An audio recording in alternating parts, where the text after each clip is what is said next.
Om Namo Bhagavate Vasudevaya.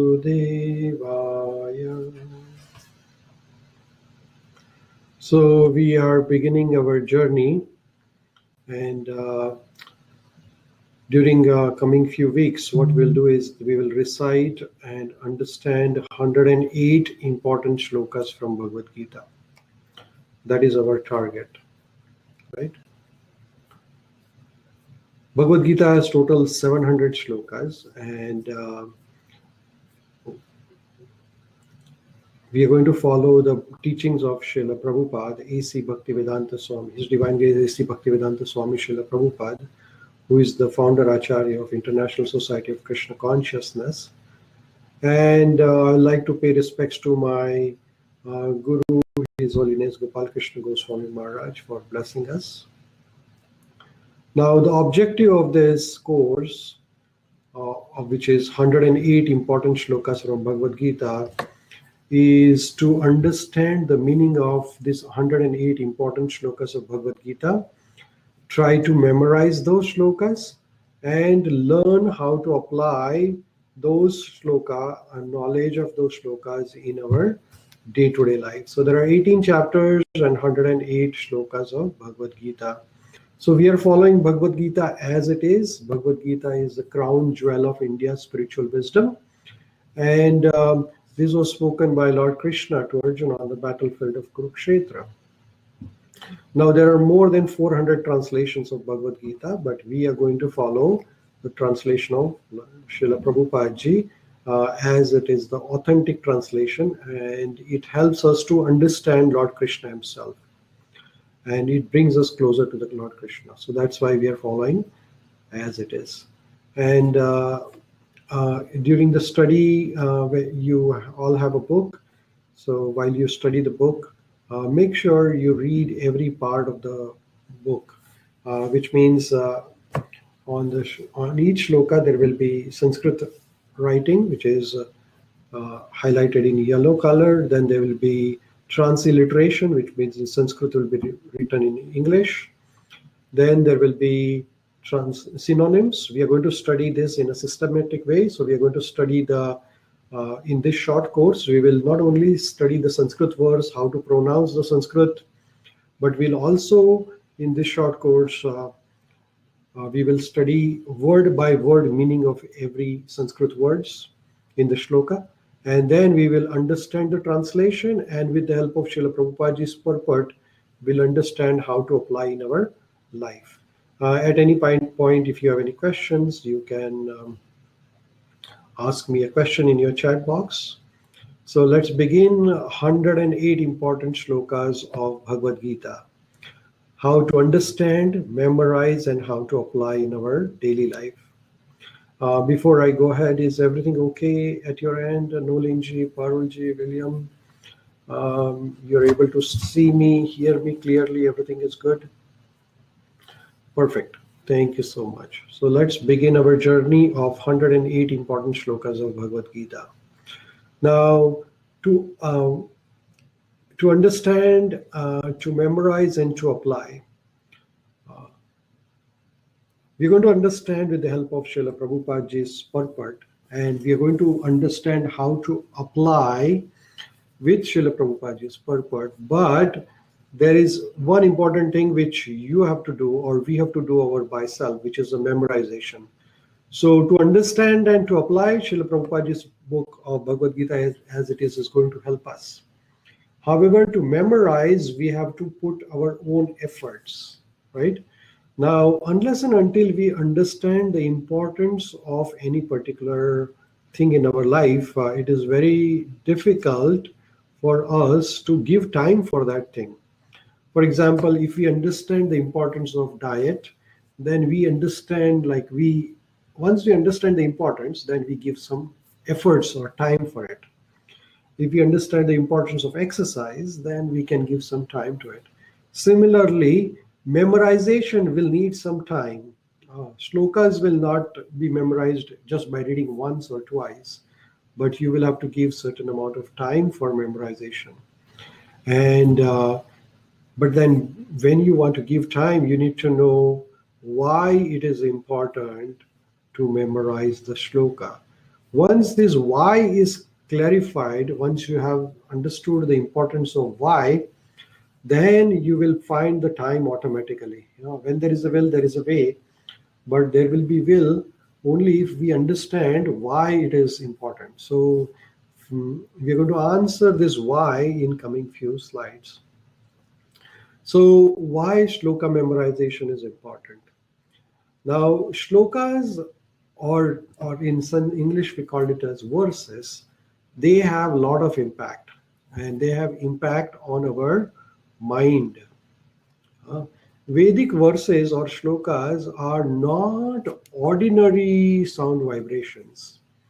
They are not like regular words. Like we say water, water, water. It's not like that with Krishna, Krishna, Krishna. Krishna is a very special divine transcendental sound vibration. Similarly, the Vedic verses or verses of Bhagavad Gita are not ordinary poetry or ordinary verses. They are spoken by Lord Krishna, so they have tremendous impact. And one of the impact they have is on our mind. When we read and hear the verses of Bhagavad Gita, it increases the peace of mind. It gives us some tranquility. When we recite, when we meditate upon, we understand them, it increases our inner peace. So that is one of the most important effect of these verses. Second is the verses of Bhagavad Gita, when we remember, when we memorize it, it will fill our mind with positive vibrations and thoughts. Our mind always likes to think something. Our mind is always busy. But how about keeping our mind busy with thoughts of Krishna, with thoughts of this sound vibration of Bhagavad Gita? So whenever you are sitting and you have nothing else to do, then you can remember verse so and so verse, verse number, check second chapter, first verse, or first chapter, first verse, something like that. And then fill your mind, instead of with the negativity or worrying or chinta, we just fill up our mind with positive vibration. So that is why it is very important to remember the verse. Third is the slokas can come to our rescue when it is the difficult times in our life. It reminds us of helpful philosophy of Lord Krishna when there is a difficulty. So suppose you have lost something valuable, then what do? When you remember a shloka from Bhagavad Gita, Lord Krishna says in second chapter, 13 sloka, or second chapter 11 slokas, or second chapter 14 sloka, different verses, like one of the verses, Matra sparshasthu kaunteya sitoshno sukha dukkha agamapaino anityas tam sutitikshava bharata. Lord Krishna is talking about tolerance here. Lord Krishna, what is he saying? Titikshava.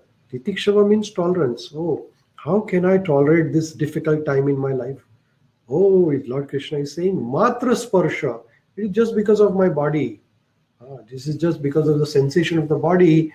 As I'm feeling heat and cold, similarly, there are going to be good times and bad times. So now I understand and I have remembered that verse, and it can rescue me in difficult times. So shlokas can come to your rescue. So it will fill your mind with the positive vibrations. It will increase the peace in your life, and it will rescue you in your difficulties, right? Now, shlokas are nothing but the condensed information. There's a lot of information embedded in these two lines of a shloka.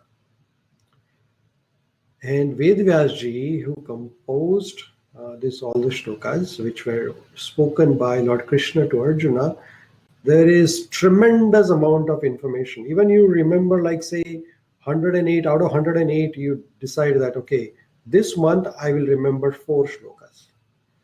The next month 4, next month, or this week. To remember the shlokas is not difficult. You just want to try it again and again and again. Repetition, So there is a lot of information and a lot of philosophy which is packed in 2 or 4 lines that expand very greatly. So it's a treasure house of knowledge.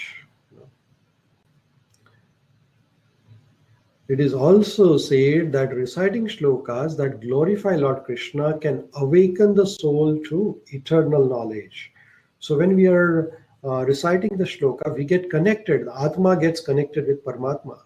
Like you recite any shloka of Bhagavad Gita, we are connecting directly with Lord Krishna. So it establishes the direct connection between Atma and Paramatma. So that is why it is very important to remember the shlokas.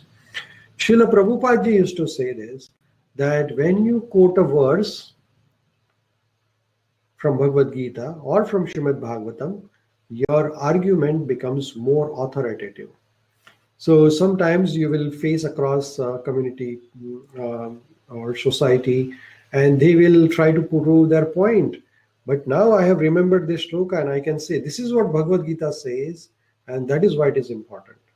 So that is why it is very important for us to remember shlokas of Bhagavad Gita.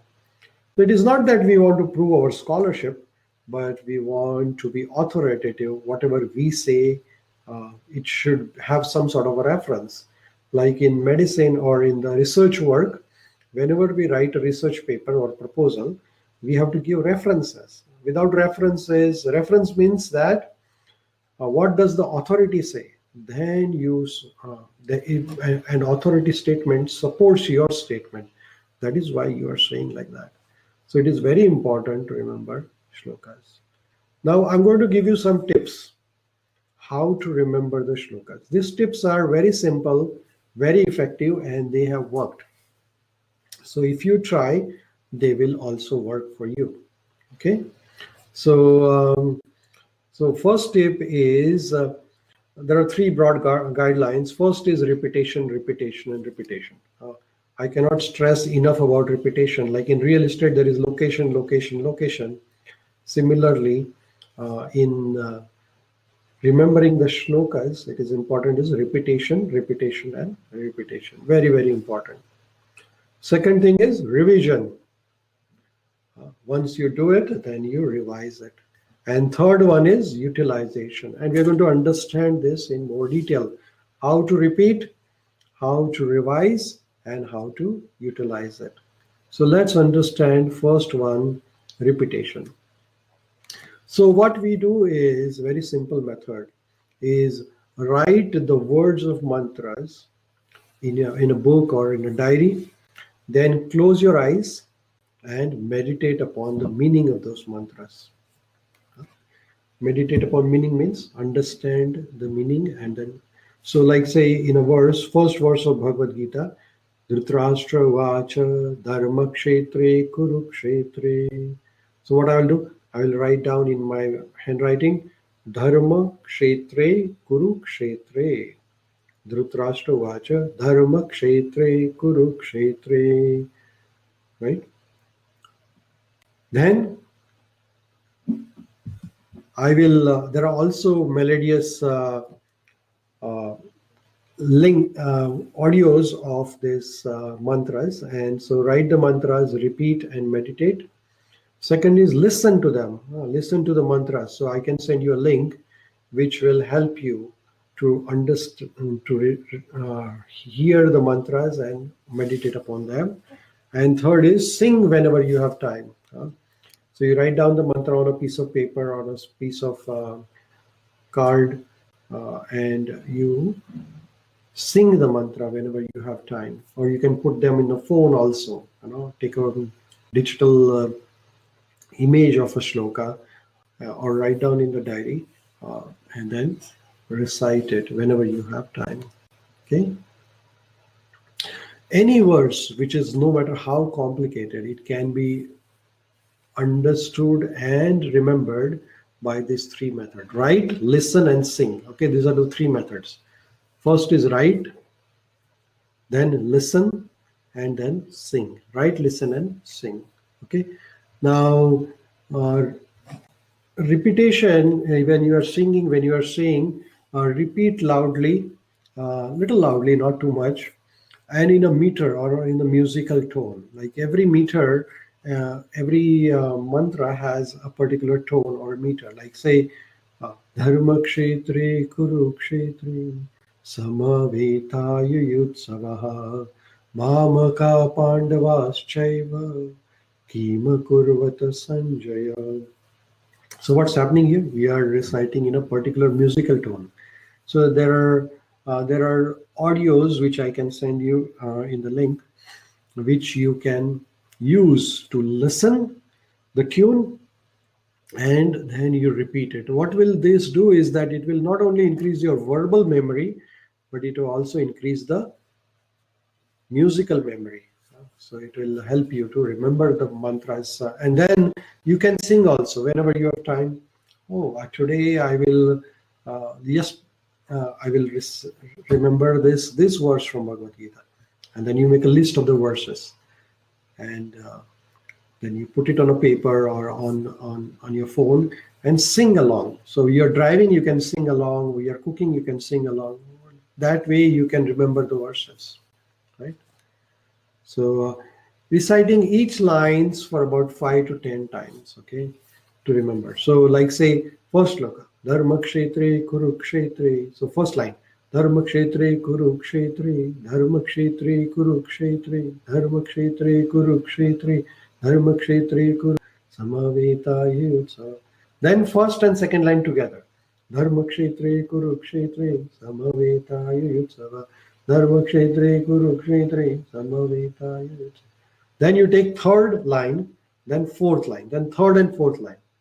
Then all the 4 lines together and repeat it 5 times, 10 times, 15 times, as much as you want.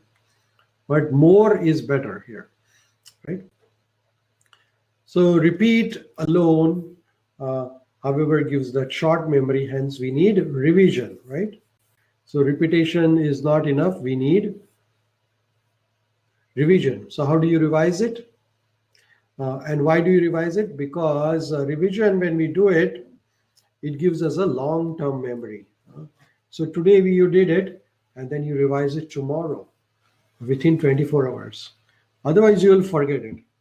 So first revision 24 hours, second revision after 72 hours, and third revision after 1 week. And you do these 3 revisions, then the sloka will be in your brain forever. It will never get erased. So revision is very important. So you repeat it, you memorize it, then revise it after 24 hours, revise after 72 hours, revise after 1 week. Okay. Now, there are 3 ways to do the revision. First is make the list of verses to be memorized over a period of a month. Then keep checking the list and keep collecting the verses which are already memorized. So that is one way.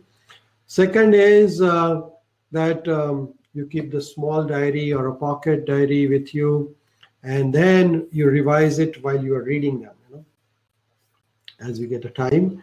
And third one is that get together with other devotees. If 2 devotees come together, they memorize the shloka, right? And in this way, they meet next time, they prompt each other and revise. It is very enjoyable and adds spiritual substance to your relationship. So just remember the shloka, and then 2 of the devotees, you can make a group and then share the shlokas. You can record a video and send to your friend. Oh, I remembered this shloka, I'm sending you. Then your friend will send you the shloka like that. So in this way, you can memorize the shlokas. So that is part of revision. And third part is utilization of the slokas. So why utilization is important? Because anything which we don't use, it loses. Like say, we have 2 hands, right hand and left hand. We use right hand very commonly, those who are right-handed. So right hand is a little stronger as compared to left hand, right? And then if you are left-handed, then your left hand is stronger than right-handed. So like that, utilization, what you utilize, it becomes stronger. So hence, we utilize this shloka in our daily life. Then it will become stronger and stronger and stronger. If you just remember and do not utilize, then you will forget one day, right? So we use it in our daily life. So how do we use it in our daily life? So, as I said, it lose the interest if you don't utilize this. Then you can use it in sharing Krishna consciousness with others, not to impress others. We don't want to be a scholar, or we don't want to say I'm such a learned person. We just use it to share information about Lord Krishna. So I have learned this sloka, and then when I'm talking to somebody, I can say that one shloka I remember is Rakhe Krishna Mare Ken, Mare Krishna Rakhe Ken. So when I'm talking to somebody and somebody is in distress, I will say, oh, if Krishna wants to protect you, nobody can touch you. And if Krishna wants to kill you, nobody can protect you. So Rakhe Krishna Mare Ken, Mare Krishna Rakhe Ken. Or Hare Nam, Hare Nam, Hare Nam, Eva Kevalam, Kalo Nasti, Kalo Nasti, Kalo Nasti, Evam Gatiranyatha. So it is said that in Kali Yuga, Hare Krishna Mahamantra, chanting the holy name, is the only way to go forward. There is no other way, no other way, no other way. Kalo Nasti, Evam Gatiranyatha. So in Kali Yuga, there is no other way to overcome the problems other than Harir Nam Eva Kevalam. So this is how you can use it in spreading the Krishna consciousness. Then next one is you can use this shloka as a personal contemplation on Krishna. Shlokas are ready-made templates on how to think about Krishna, and you can visualize Krishna with these verses. There's one shloka from Brahma Samhita, Govindam Adi Purusham Tamam Bhajami. So Brahma Samhita is the prayer which is Brahmaji has offered it to Lord Krishna. So if you remember verses from Brahma Samhita, then you can really memorize, you can visualize Lord Krishna in front of you. Or any verses from Srimad Bhagavatam, if you memorize, then you can visualize Lord Krishna in front of you, like that. So shlokas are very, very important for meditating upon Krishna, personal contemplation. You can use the shloka as offering for Krishna. When you go and take darshan of Lord Krishna in your temple or in any temple, then you say, oh Krishna, I'm going to offer this verse to you today. So then when you meet Krishna, Krishna will say, oh, this devotee, whenever he comes, he offers me one verse every time he comes. So then you can memorize one verse and then say, next, go to Krishna and say, hey Krishna, I have learned this verse number 14 from 2nd chapter of Bhagavad Gita, and this is my offering to you today. What do you think? Krishna will be happy, or very happy, or the most happy? What do you think? You can type in your chat box. How happy will Krishna be if you offer a verse to him? He will be most joyful, right? He will be very, very happy. He will be very, very happy that this devotee of mine is learning my teachings. This devotee of mine is meditating upon them. And this devotee of mine is putting it in his life. That is what Krishna wants. Krishna wants us to remember his teachings and make our life blissful, right? So, parents, when the children obey the parents always love their children, right? But when they obey the commands of the parents, then parents are especially happy. Oh, my son, my daughter is so wonderful. They never disrespect me. They remember whatever I have taught them. So in this way, Krishna will be very happy when we offer these prayers or mantras. So with this brief background about importance of these shlokas, why to remember the shlokas, how to put them into practice, we are going to begin 108 shlokas, important shlokas of Bhagavad Gita. Every shloka of Bhagavad Gita is important, but we are going to focus on 108 shlokas. Right? So here is the list of these 108 shlokas, and I'll keep on sending you shlokas every week. You can write down on a piece of paper also what are the shlokas we are discussing. So 1, 2, 3, 4 means these are the chapters up to 18.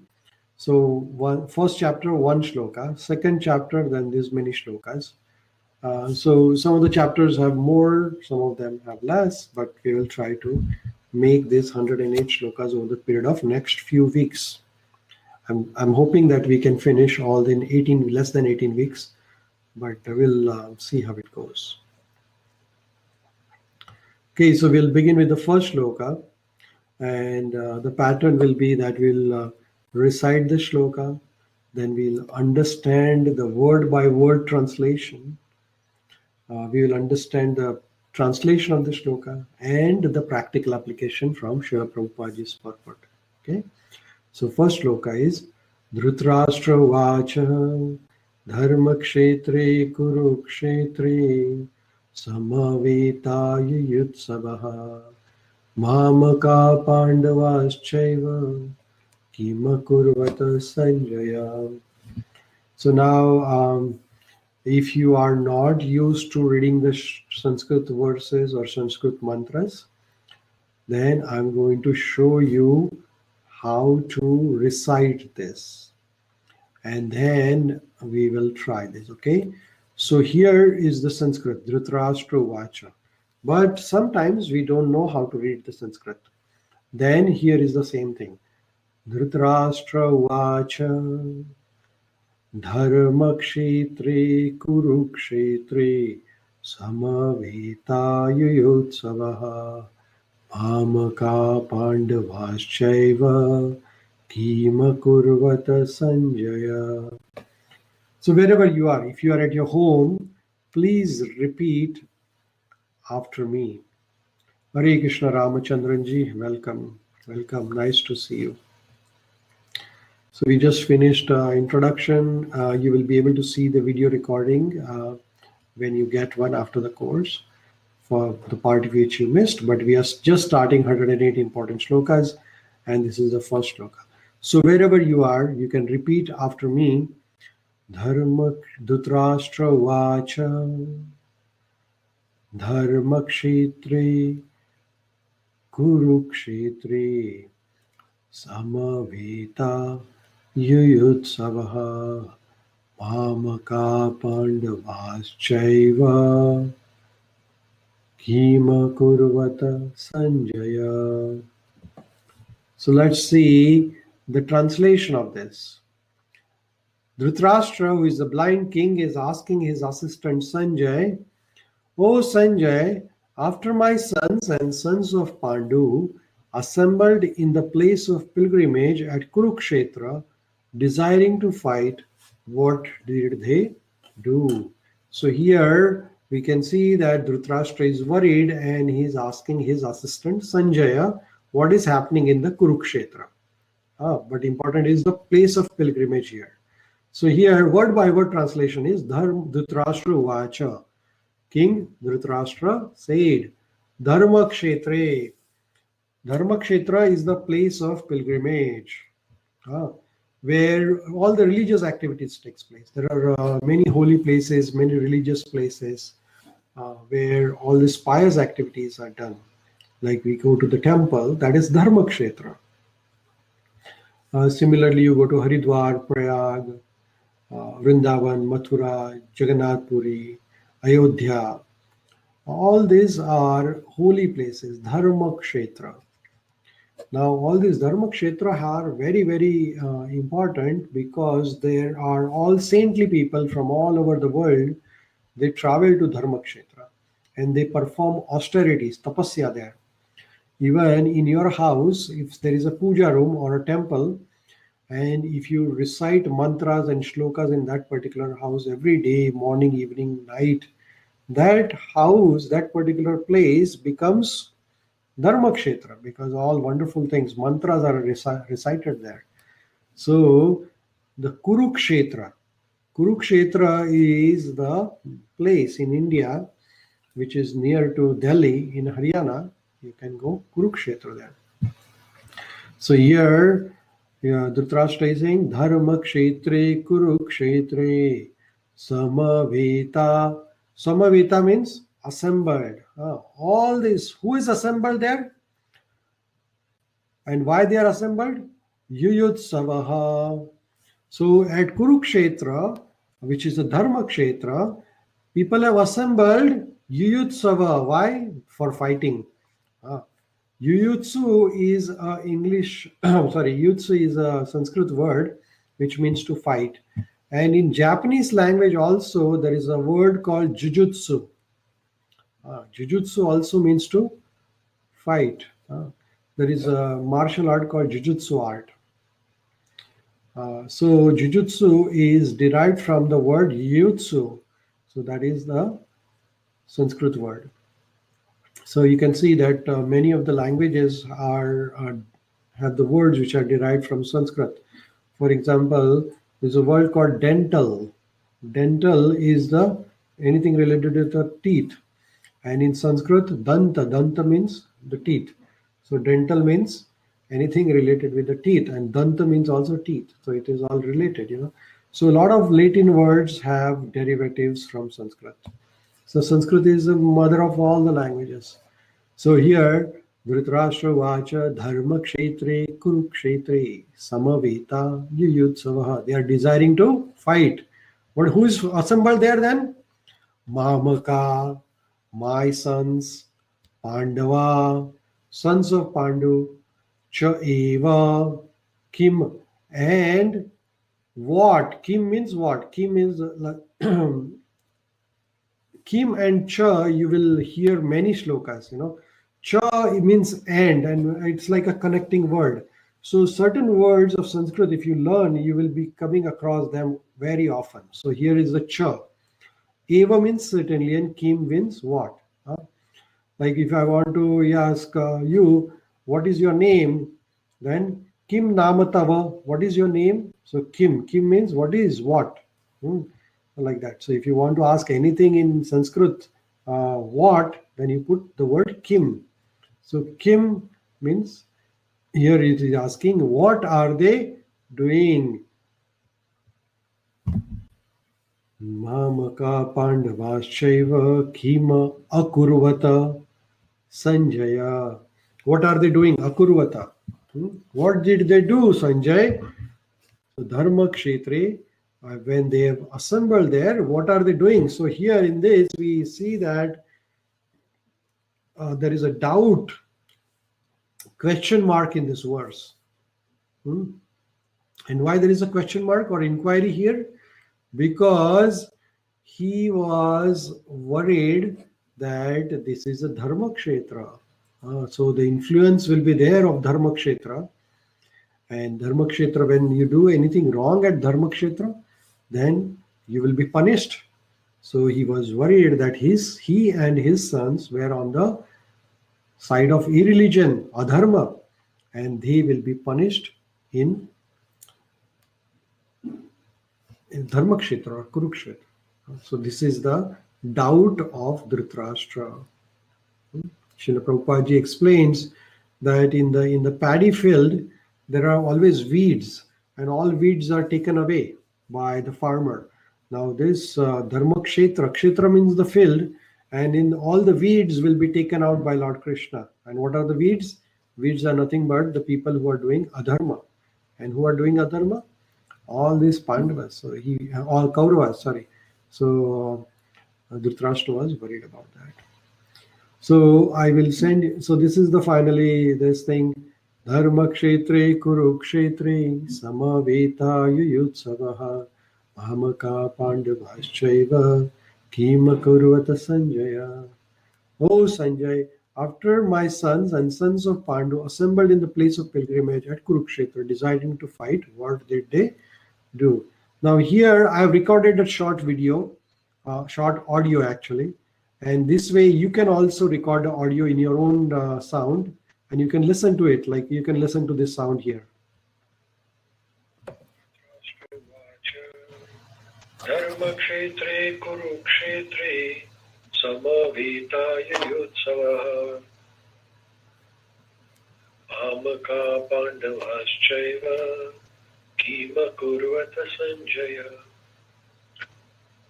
Dhritarashtra said, O Sanjay, after my sons and sons of Pandu assembled in the place of pilgrimage at Kuru-ksetra, desiring to fight, what did they do? Could you hear the sound which I recorded here in this slide? Could you hear the sound?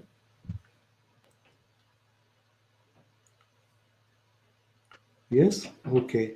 So what you can do, this was just an example that you can do this is that take your cell phone, okay? In the cell phone, you record your own voice.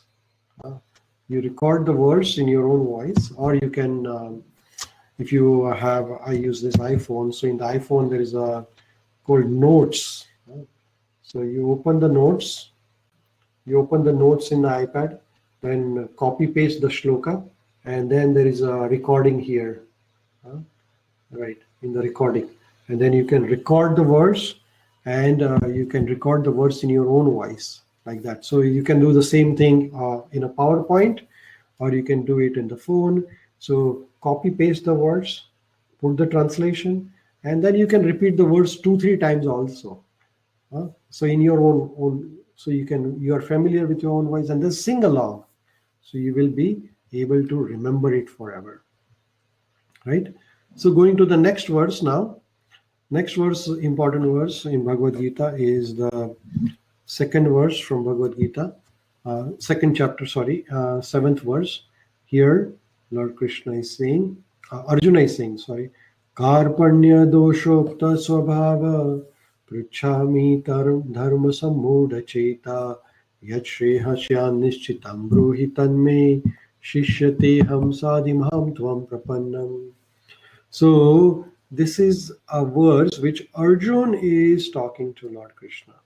And what is Arjuna saying?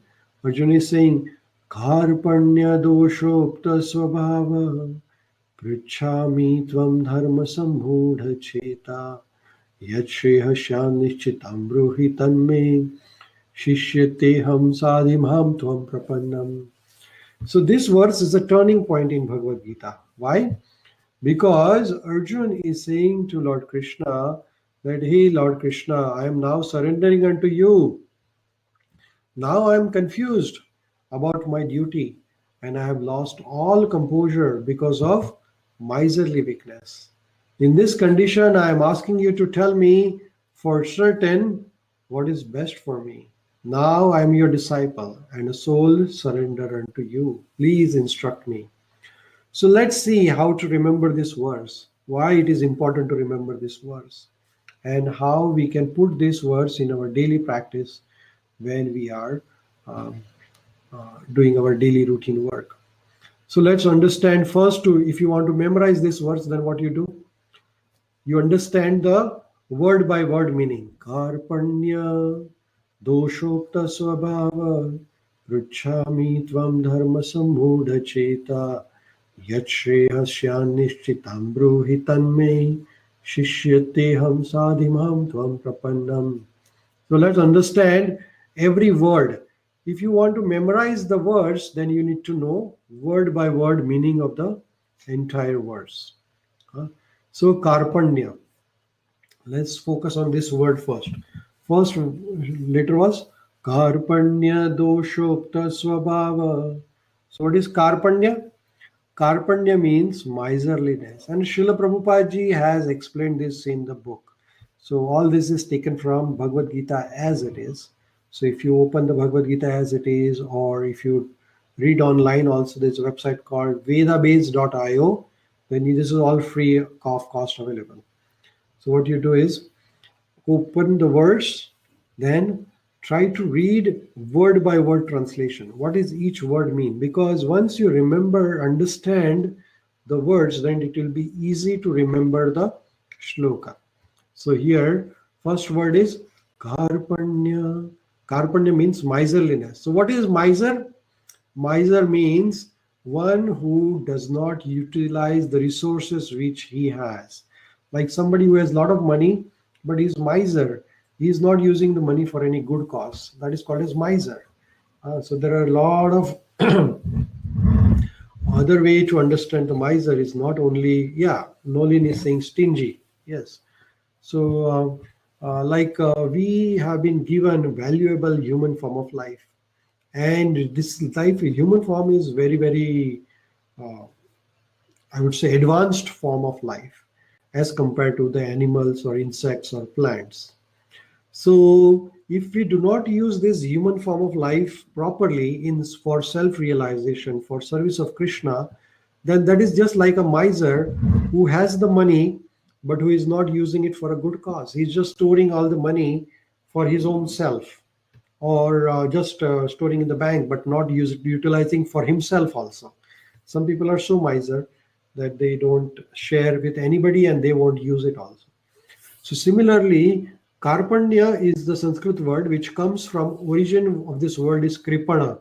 Kripana is a miserly person who wastes their time for unnecessary things. So what does a Kripana or Karpanya thinks? A Kripana thinks that this body is everything. He thinks that my family, my children, my wife, my husband, he will protect me. My society will protect me. My nation will protect me. But then such sort of attachment, of bodily attachment, is called as Kripana. And thus such sort of attachment Arjuna had for his family members and friends. So that is why he was not able to fight. He became emotionally weak. He became so much affectionate towards his family members and friends that it prevented him from doing his duty. He could understand that his duty was to fight in the battlefield of Kuru-ksetra. Still, because of this miserly weakness, Karpanya doshopta swabhavaha. Dosha means, next word is Karpanya dosha. Dosha means weakness. So this affection for family members and friends, it became his weakness actually. And this, because of this weakness, he could not perform his duty properly. So Karpanya dosha uptaha. He became affected with that miserly weakness.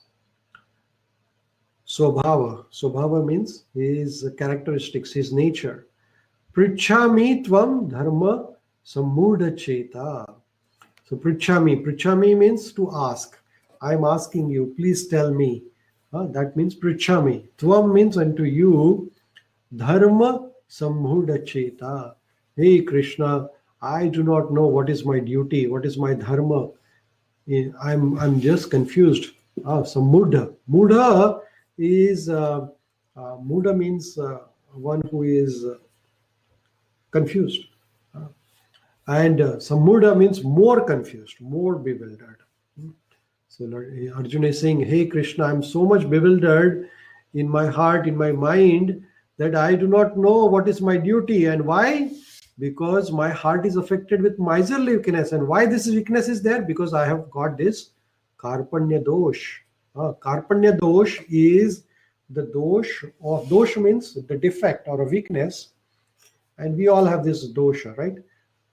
Dosha means there is a deficiency in our structure. That is called dosha. And what is the dosha we have? We have dosha, that defect, that we think that we are this body, but we are not this body. And that is the defect we have in our thinking. So Arjuna is saying to Lord Krishna, hey Krishna, I have this dosha, I have this weakness. And what is that weakness? Of Karpana, Kripana. Karpanya means I'm attached to my family members and friends. And that is why I am bewildered and I am not able to perform my dharma, my duty.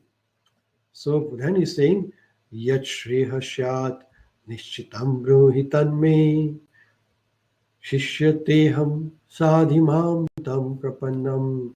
Shishya. Shishya means a disciple.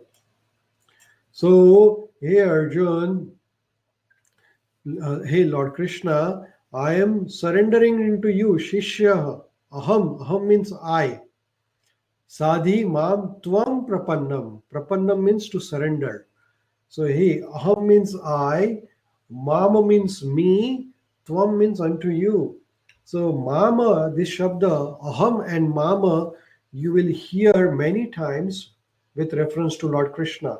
When Lord Krishna will recite in 7th, 8th, 9th, 10th, 11th, 12th chapter of Bhagavad Gita, which is all Bhakti Yoga, where Lord Krishna is going to tell everything about himself. Then Lord Krishna will say Mama. Like there is one verse in 18th chapter of Bhagavad Gita. Sarva dharman parityajya Mama ekam sharanam rajaha. Mama means Krishna is saying Mama ekam sharanam rajaha. Surrender unto me. Aham. Krishna is saying Aham tvam sarva papebhyo. Aham means I. Tvam means you. Sarva papebhyo. I will deliver you from all the papa. Mokshashyami ma shuchaha. I will give you liberation. Do not worry. So in this way, certain words will be repeated throughout many verses in Bhagavad Gita. Those are the basic root words of Sanskrit. Like me means unto. So here, this like in Bhagavad Gita, Lord Krishna, when he is asking Arjuna that man mana mad bhatto madhyaji mam namaskaru mam evasi satyam se pratijani priyosi me. So here Lord Krishna is saying man mana mad bhakto madhyaji mam again is unto me. So like that you will hear those words very commonly. So Shishya means Arjuna. So Arjuna is saying Sadhi means instruct. Mam Tvam Prapannam. I am surrendering unto you. Hey Krishna, please tell me what is the best for me. So going to the whole verse again. Harpanya doshopta svabhava Prichami Tvam Dharma Samudha Cheta Yatshayashan Nishchitam Brohitan Me Shishyateham Sadhimam Tvam Prapannam. Arjuna is saying to Lord Krishna, now I am confused about my duty and have lost all composure because of miserly weakness. In this condition, I am asking you tell me for certain what is best for me. Now I am your disciple and a soul surrender unto you. So Lord Krishna, he becomes the Guru, and Lord Krishna is the original Guru for all of us. From him, Lord Krishna instructed all the Vedas, all the Vedic literature to Brahmaji. Then Brahmaji told it to Narad Muni. Then Narad Muni told it to a disciplic succession like Shukdev Goswami and Parikshit Maharaj and like that, So Narad Muni told it to Vedvyasji to Shukdev Goswami to Parikshit Maharaj. Like said, Lord Krishna to Brahma, to Narad, to Vedvyasji, to Sukadev Goswami, to Parikshit Maharaj. In this way, the Guru Parampara system is coming along, but Lord Krishna is the original Guru for all of us. Now here again, I have recorded these words just as an example. You can do it for yourself also. Let's do this. Hear this one more time. Bhagavad Gita 2.7 Harpanya dosho svabhava Richami tvam dharma sambodha cheta Yat shreyasyan nishchitam rohitan me Shishyateham sadhimam tvam prapannam. Arjuna is saying to Lord Krishna, now I'm confused about my duty and have lost all composure because of miserly weakness. In this condition, I'm asking you to tell me for certain what is best for me. Now I am your disciple and a soul surrendered unto you. Please instruct me. So in this way, you can record the verse in your own voice and listen to it over and over again. So then you will remember this. And then one of the verses, like if it is difficult, then I will record, like I will read 3 times and record the verse 3 times, 5 times, 10 times. And then whenever you get a time, just read or hear the verse. And that will consolidate the verse in your mind. So here Lord Krishna, Arjuna is surrendering to Lord Krishna. Srila Prabhupada Ji, while explaining the purport of this verse, Srila Prabhupada Ji writes, the Vedic wisdom therefore advises that in order to solve the perplexities of life, And to understand the science of solution, one must approach a spiritual master who is in the disciplic succession. One should not, therefore, remain in the material perplexities, but should approach spiritual master. This is the purport of this verse. So the importance of this verse is that we need a guru in our life. Without guru, it is very difficult. And now, who should be the guru? Guru should be in the disciplic succession, in the Guru Parampara system. So, what is the Parampara system? Lord Krishna to Brahma, Brahma to Narad, Narad to Vedvyasji, Vedvyasji to Shukdev Goswami, Parikshit Maharaj, Sutta Goswami, sages of Naimisharanya, and like that it is coming to from in that disciplic succession coming to Madhvacharya, then Chaitanya Mahaprabhu, then it is coming along to Kuru-ksetra Babaji, Bhakti Vinod Thakur, Bhakti Siddhanta Saraswati Maharaj, Srila Prabhupada, and it's coming all along to us. It is like passing the parcel. You pass the parcel very carefully, making sure it doesn't damage. So that is called disciplic succession. So when we learn this, when we try to accept a guru, we need to learn, is guru able to deliver us Krishna? Then that, because Krishna is the first source, and all the disciplic succession, what are they going to do? They're going to deliver Krishna to you. So if guru is able to deliver Krishna, then accept that person as guru. There are two types of guru. One is called Shiksha Guru, and another is called Diksha Guru. So Siksha is the knowledge. So you can take Siksha from any guru who can give us the information about Lord Krishna. That is called Siksha Guru. And then Diksha Guru. Diksha Guru means there are authorities like who have been given, who have taken sannyas, who have taken a vow of celibacy, who have renounced this material world. And they are completely 100% dedicated for spreading the message of Lord Krishna. They're called sannyasis. They travel all over. So like my guru, I've taken a diksha from His Holiness Gopal Krishna Goswami Maharaj. And what does Gopal Krishna Goswami Maharaj do? So he travels all over the world, spreads the message of Bhagavad Gita. He's a sannyasi and he's authorized to give diksha. When we take a diksha, means that we take a vow to our guru that I will give you a promise that every day I will chant 16 rounds of Japamala. Every day I will recite Bhagavad Gita. I will make sure that I will not do meat eating, intoxication, gambling, or illicit relationship I will not give. Like this. So all these vows you take in front of a fire. There is a yagna, and in front of the yagna your guru will say it, your diksha guru will say it, then you will say it, then the yagna will be performed with the mantras, and then your guru will give you the mantra. Once you have that mantra, then you get diksha, which means now you're officially initiated by your guru. Now initiation is very important because now guru is holding your hand and he's taking you that I'm going to hold your hand and I will take you further. So that is called diksha guru. So siksha guru, you get the knowledge, and diksha guru, you get initiation from them. But diksha gurus are very careful to give diksha, because if you take a vow and you break the vow, who is punished? It is not you. It is the guru who is punished, because the guru has given you the shelter and now you are not obeying. So Krishna will ask guru that you did not look after your disciple properly. So that is why diksha, to get diksha is very, very challenging and very difficult nowadays. But first step is start looking for what you're looking for. To keep a guru is not a fashion. It's not to say that I have a guru, but to obey the commands of the guru. So you first accept the Shiksha Guru. Once you have a Shiksha Guru will guide you further how to progress in the spiritual life. But spiritual master is important in our, and that is what this verse is all about.